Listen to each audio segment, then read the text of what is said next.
Ìròyìn ìròyìn ìròyìn ìròyìn ìròyìn kúmọ̀kúmọ̀ lẹ̀ ń gbọ́ o.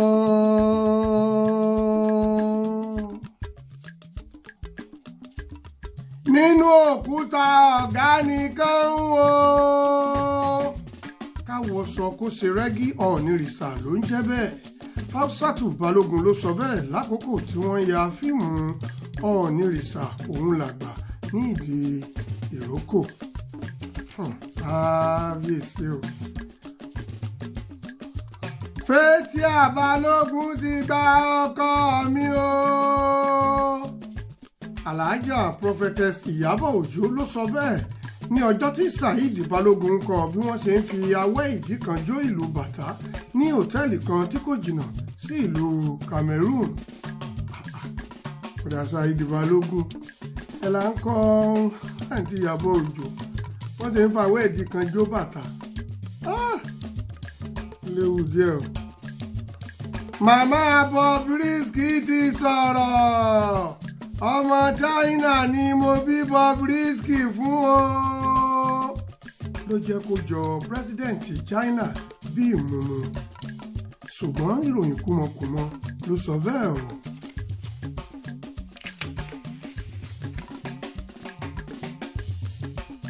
Ẹ̀kálẹ́ Pọ́fẹ́sọ̀ Wòsùwòbí ló ń kí yín. Inspector Atúrátàbí Èlùbọ́ Yánkan bí ọgbẹ́ Evangelist Ògúnléjà Wúdẹ̀ aláṣejù bàbá jẹ́nrọ́lá igúnnugúbà lórùlé ní orúkọ mi láti iléeṣẹ́ ojúkòkòrò Evangelical Ministry orí òkè Kùmátà gẹ́rẹ́gẹ́ ní 62 minutes to 1:30 lù ní bus stop ìlú Àkútè. Ẹ bá wa já àwọn làlígà tó kù sí láti gbọ́ ìròyìn kúmọ náà.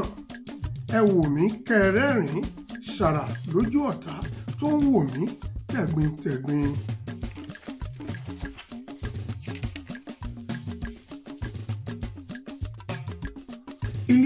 Ilé-ẹjọ́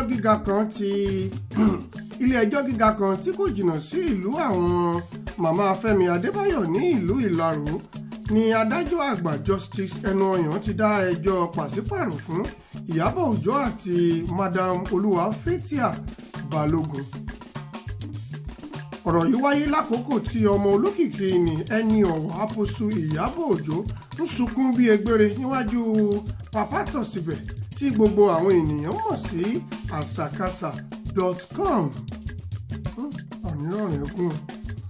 Comrade Sixta Ìyábọ̀ Òjó sọ wípé òtítọ́ ni mo ti fẹ́ lérè pàyí mọ́rí o tí mo sì gbé bàbá Àgbákò lọ sí hòtẹ́ẹ̀lì ní oṣù mẹ́ta. Lẹ́yìn èyí ni mo ṣe ìgbéyàwó pẹ̀lú bàbá wa Omilani. Àǹtí Ìyábọ̀ Òjó. Àti pé ìjà ńlá ló ṣẹlẹ̀ láàrin èmi àti King Sunny Adé ni mo fi kọ̀ wọ́n sílẹ̀ ní ọ̀sán gangan. Bẹ́ẹ̀ ni fífẹ́ tí mo fẹ́ bàbá Sùwé kò pé ọdún kan àti pé ọmọ 4 péré ni mo ráàyè bí fún ọ̀gá Bello nítorí wípé òjòwú paraku ni màmá Fẹ́mi Adébáyọ̀. Wọ́n gbà yín láàyè kó bímọ 4 fọ́gá Bello olójòwú ni Àlájà wọ́n bá ti fẹ́ jowú ńkọ́. Nonsense.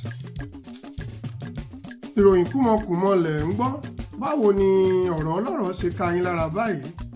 Ẹ máa jẹ́ ká tẹ̀síwájú. Ìròyìn ìròyìn ìròyìn ìròyìn ìròyìn kúmọkùmọ lẹ̀ ń gbọ́ o.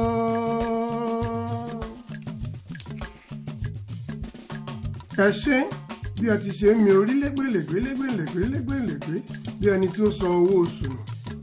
Madamu Ìyábọ̀ Òjó wá sọ tàánútàánú ní iwájú Wọlé Ṣóyínká pé láti ìgbà tí mo ti di born again èmi àti ọkọ mi nìkan ni yàtọ̀ sí pírẹsidẹ́ǹtì Ghana Jerry John Rawlings tí mo tọ́wò lẹ́yìn ìgbéyàwó kí ó tó di pé Ọlọ́run gba gbogbo àkóso. Ẹ try. Àti Ìyábọ̀ alias Pàápò ẹ gbìyànjú ẹ kọjá yìí rí rárá.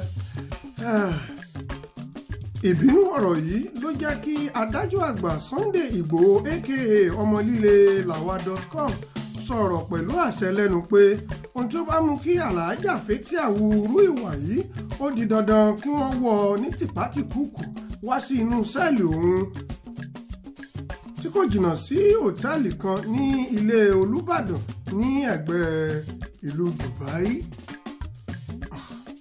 Ilẹ̀ yìí tún wí justice kí wọ́n tún gbé Fathia wá sí òtẹ́ẹ̀lì yín pàṣípààrọ̀ nìyẹn bá tẹ̀ ní kẹ́kọ̀ọ́ lọ sọ́dọ̀ ọkọ kí lorúkọ ẹ̀ Fathia Ìyábọ̀ Òjó.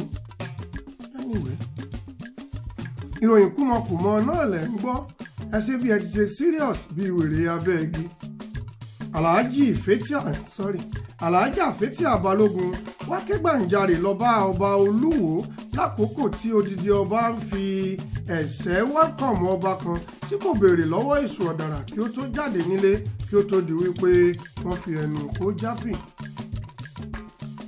ìròyìn yìí kò lè parí ní ọdún yìí nítorí pé adájọ́ àgbà Justice Ẹnuọyàn alias Sunday Igboho ti sún ìgbẹ́jọ́ sí ọjọ́ 10 oṣù kẹsàn-án ní ọdún tí ìjà Aláàfin àti Ọ̀ọ̀nìrìṣà bá ti parí tí wọn kò bá fi ọ̀tẹ̀ àti àìgbọ́ra ẹni yé da ẹgbẹ́ Àmọ̀tẹ́kùn rú ní ìdájọ́ náà yóò tó wáyé pátápátá. tó a kí gbogbo ẹ̀yin ọ̀jọ̀gbọ́n gbogbo ẹ̀yin onínúure àti olólùfẹ́ bàbá Ìjẹ̀ṣà tí ẹ tú yáyá tí ẹ tú yàyà ní ọjọ́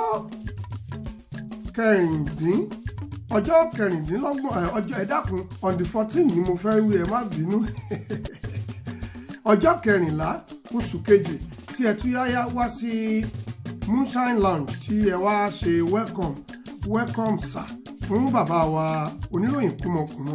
Ẹ ṣé o, iná ò ní tọ́ ọwọ́ yín, láyọ̀ ni ẹ ó délé. Gbogbo ẹ̀yin tí ẹ náwó tí ẹ nára, a dúpẹ́ lọ́wọ́ yín. Àfàsìkò yìí dúpẹ́ lọ́wọ́ aláṣẹ àti olùdarí iléeṣẹ́ Moonshine Lounge tí gbogbo ènìyàn mọ̀ sí Amọ̀dẹ̀májá aka Mr Champion àti ìyàwó wọn ọmọ pupa bíi táyà mọ́tò kọ̀rọ̀bọ̀tọ̀ bíi ọ̀ká.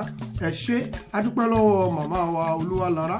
Ẹ ṣé màmá wa Olúwàbùnmi ọmọ Àjàyí àti màmá wa Susan pé ẹ ṣé, thank you very much, I appreciate everybody. A dúpẹ́ lọ́wọ́ bàbá wa onílù dàda àti àwọn èèyàn jàǹkànjàǹkàn tí a kò lè dárúkọ tán. Ẹ ṣé àti the twins Taiwo tí wọ́n rán aṣọ fún àtìlẹ́yìn ńlá tí wọ́n fún iléeṣẹ́ ìròyìn kúmọkùmọ ní ọjọ́ náà. A dúpẹ́ ní ọwọ́ yín. Ṣé ẹ gbàgbé pé kò tán síbẹ̀, a ó máa fi sinimá tuntun tí ẹ kò tí ì wò rí a ó máa fi hàn yín ní Moonshine Lounge ní ọjọ́ Sunday. Ó lè jẹ́ ẹ̀mẹ́ta àbí ẹ̀méjì láàrin oṣù. Ẹ ó máa gbọ́ bí ó bá ṣe ń lọ.